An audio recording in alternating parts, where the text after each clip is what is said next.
What's going on, everybody? It's AG here. Let's go ahead and take a look at this week's SEC Power Rankings. We've got some shakeups here as A&M falls to South Carolina. We'll go ahead and start at the bottom here. Better luck next year. So these teams are out pretty much of the SEC title race. South Carolina, Oklahoma, Ole Miss, Mississippi State, Kentucky, Florida, Auburn, Arkansas, Vanderbilt, and Missouri. So you're telling me there's a chance. So these teams aren't quite up at the contenders for me right now, but they do technically have a shot still at making the SEC championship. LSU, so they pretty much, they lost to A&M, but they have a win over Ole Miss. They've got a chance to knock off Bama this week and pretty much a college football playoff elimination game.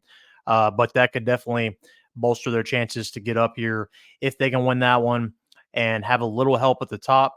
They could end up sneaking into the SEC championship because they still only have one loss in conference play. Alabama, they have two losses, but with some help, they have the win over Georgia, so they would hold a tiebreaker head-to-head over them. So they would need some chaos to ensue, but they could technically sneak into the SEC championship. A&M, they have the one loss, but that was at South Carolina. So let's say all plays out like it's probably going to, and they beat Texas. If they beat Texas, they should probably be in, is what will happen most likely, because Tennessee does still have to play some tough competition. Speaking of the contenders here, we've got Tennessee and Texas right now for me. Both of them one loss in conference play. Now, Tennessee still does have to play Georgia, so that's going to play itself out there, and one of those teams is going to drop down to two losses in conference play. Texas, they only have the one loss to Georgia. They still have to play A&M. Both of them technically could still only have one loss in conference play, which could essentially be a play-in game for the SEC championship. And then the favorites right now for me are still Georgia. Now, they did struggle this week against Florida with their third-string quarterback.